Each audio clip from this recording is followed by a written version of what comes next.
नमस्कार, India TV देख रहे हैं आप और आपका बहुत बहुत स्वागत है। आपके साथ मैं हुसैन रिजवी और स्टूडियो में है मेरी सहयोगी Jyotsna Patni. Life is all about balance ये कहा जाता है, यानी जिंदगी संतुलन का ही दूसरा नाम है। ऑफिस और घर के काम में बैलेंस चाहिए, प्रोफेशनली नहीं, पर्सनल जाती जिंदगी में भी बैलेंस जरूरी है।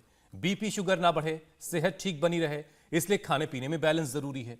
ठीक उसी तरह शरीर के अंदर वात, पित्त और कफ का बैलेंस होना भी बहुत जरूरी है।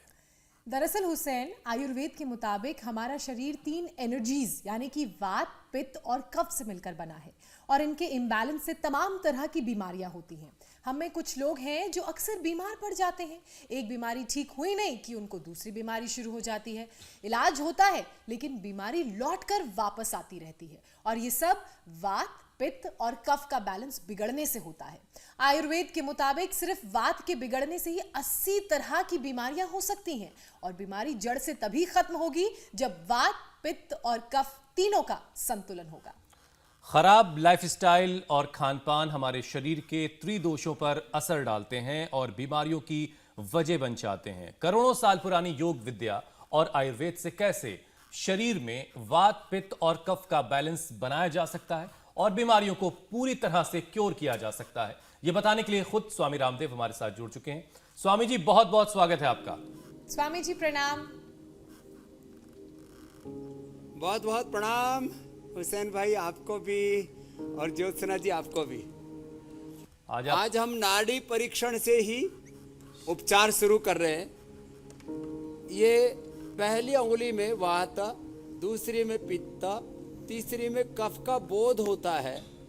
अभी जैसे इस समय इसका वात दोष बढ़ा हुआ है, तो पहले उंगली के नीचे धक धक धक धक तुम्हें भी महसूस हो रहा है ना।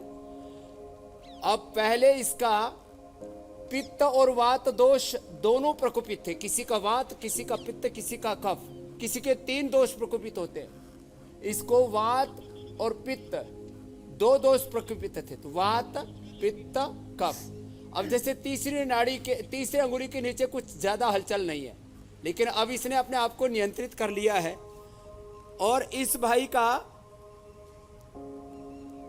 पहले पित्त बढ़ा हुआ था और अभी भी इसकी जो मेरी बीच वाली उंगली है उसके अंदर इसकी नाड़ी थोड़ी तेज धड़कती हुई महसूस हो रही है। पहले क्या था आपको? पहले एसिडिटी थी मेरे को काफ़ी 4-5 साल से, और मेरे को मेडिसिन लेनी पड़ती थी काफ़ी ज़्यादा, सारा दिन जलन होती थी मेरे। अब क्या हाल है? और जब से मैं यहाँ आया हूँ, आज मेरा 7वां दिन है, पहले दिन से ही मैंने मेडिसिन नहीं ली और एक बार भी मेरे को एसिडिटी फील नहीं हुई। तो ये एसिडिटी तो एक उसका प्रकोप है।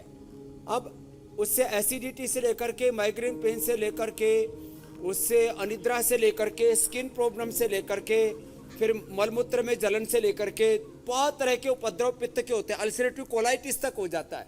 और तेरे को क्या क्या हुआ था? मुझे स्वामी जी कई सालों से गैस बहुत बनती थी, एसिडिटी हो जाती थी और पैरों में, घुटनों में और यहाँ कमर में दर्द, बहुत दर्द था। तो 2 दोष प्रकोपित थे। अब क्या हाल है? अब यहाँ आए हैं तो से एसिडिटी तो नहीं हुई, कमर में दर्द और उसमें भी 90% से ज्यादा। क्या बात है। चलो स्वामी जी, अपना अपना अभ्यास।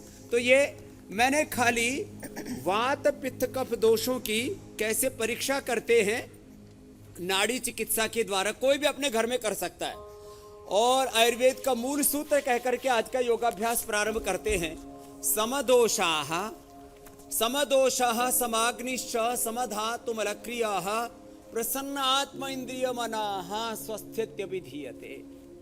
जिनके दोष ठीक हो, वात, पित्त, कफ, अग्नि, सप्त धात्वाग्नि, पंचभूताग्नि, जठराग्नि ठीक हो, मल आदि सब क्रियाएं ठीक से होती रहो और आत्मा मन प्रसन्न हो, तो वो स्वस्थ रहता है। और इसके लिए योग के संग जब जीवन की जंग लड़ेंगे तो कोई जीवन में दोष रह नहीं सकता।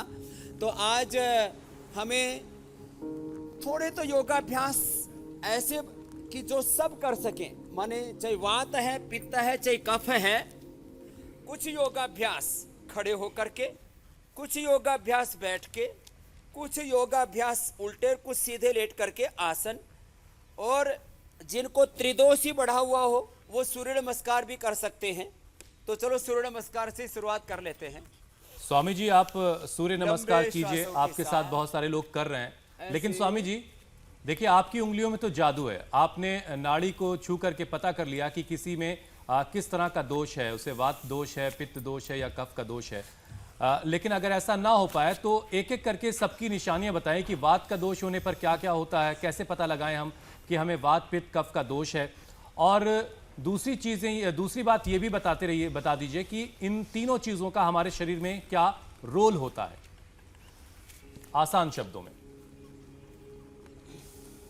तो पित्त से हमारे शरीर की जो ऊर्जा है, एनर्जी है, वो मेंटेन रहती है।